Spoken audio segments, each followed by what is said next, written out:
Hello everyone! In this video, we're going to take a look at how to convert this raster image into a vector using Photoshop. You can easily edit and open the output vector using any vector software such as Illustrator. Let's jump into Photoshop and get started. Let's start by creating a new document. Set width to a value between 2000 to 3000 pixels, with any height you want, 300 resolution and RGB color mode. Then click Create. Now go to File, Place Embedded to import your image. Resize your image as you want, then press Enter. Pick any selection tool and make a selection around the part you want to vectorize. You can make your selection manually like that. Or for the newer version of Photoshop, just click on this Select Subject button to let Photoshop automatically make the selection for you. After making the selection, and with your layer selected, go and click on this mask icon to isolate the object. Convert your layer to a smart object, and delete this background layer with a delete key. Now let's apply some filters to our layer. Let's start with the oil paint filter from here. If your oil paint filter is missing or doesn't work, please check this video description. Just change it to 5, 3, 0.1, 0, and uncheck lighting. This will add this soft painting effect to your image like that. Click OK, and as you can see here, the filter is applied non-destructively as we applied it on a smart object. Now let's open the filter gallery from here. Inside the Artistic folder, choose the Poster Edges filter. Change it to 10, 0, and 6. And this will add some thick lines to your image outlines. Now let's go to Filter, Blur, Surface Blur. Change it to 20 and 10. This will make the skin smoother and wipe the small details made by the previous filter and leave the obvious ones.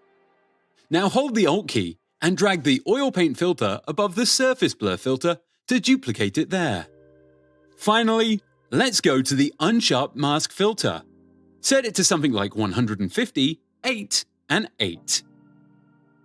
This will increase the sharpness and boost the details of the final effect like that. Now let's add some adjustment layers above our layer. Create a Levels layer and leave it unedited for now.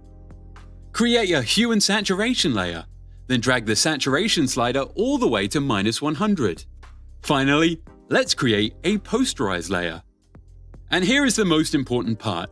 With this level slider, you can control the final output number of colors. For example, if you want a 2-color vector, just set the levels to 2, and you will get a black and white image like this one. And 4 will give you 4 colors image: black, white, and 2 levels of gray. And so on. Let's change it to 4, then go to the Levels layer. By moving any of the 3 sliders, you can control the density of each color like that. Just adjust your values depending on your image. I like my result at this point, but here is an extra tip for you. If you want more advanced control over your colors, you can create a new layer above your effect layer with an overlay blending mode. And with a brush tool, decrease its flow to around 5%. And start painting over your new layer with a black color to darken the existing colors like that. Or with white color to lighten the existing colors like that. Don't forget to create a clipping mask to limit your drawing inside the object layer below. You can use this result as it is, and if you want to vectorize it, just follow the next 2 steps. Before moving to the next step, let's hear from our today's sponsor. Let's save this project as a PSD file for any future use. Now select your layer while holding the Shift key. Then select the top layer to select all layers. Right-click them and choose Merge Layers. And with a Merge layer selected, let's open the Color Range window from here. Color Range can be used to make a selection based on a specific color in your image. Just choose Selected Colors from this menu. And with the Eyedropper tool, pick any color to make a selection around it. Set fuzziness to 0 and uncheck Invert. Then click OK. Just pick any selection tool and right-click inside the selection and choose Make Work Path. Change tolerance to 2 or 3, then click OK. And without going anywhere, go and make a solid color from here and click OK. This will create a shape or a vector layer like that. So a quick recap here. We made a selection around the black color, then converted that selection to a path, and converted that path to a shape layer. And if you pick the direct selection tool, you will see the anchor points of your shape layer like that. And you can also edit it as you want using the pen tool. Now I just vectorized a single color of my image, and I need to repeat the previous steps on the gray and white colors to fully vectorize my current image. And to save your time, I made a Photoshop action to make the whole process for you. Convert raster image to vector using a free action. Let's delete the shape layer we made and leave only the raster layer. Then go and open the Actions panel from here. And from this little icon, let's import the action. You can download it for free from the description below under Tutorial Assets. Now select Run. Select your layer and click on this little run icon. A color range window will appear. Just pick any color, then click OK. Each color you'll pick will be removed by the action to avoid repeating it again.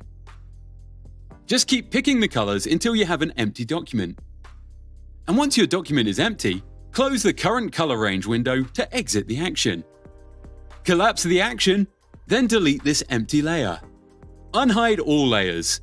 And here is the final vector result. You can scale it up to any value without losing its quality, or export it to any vector software like Illustrator. And to export it to Illustrator, just go to File, Save As. And from this drop-down menu, choose EPS file format.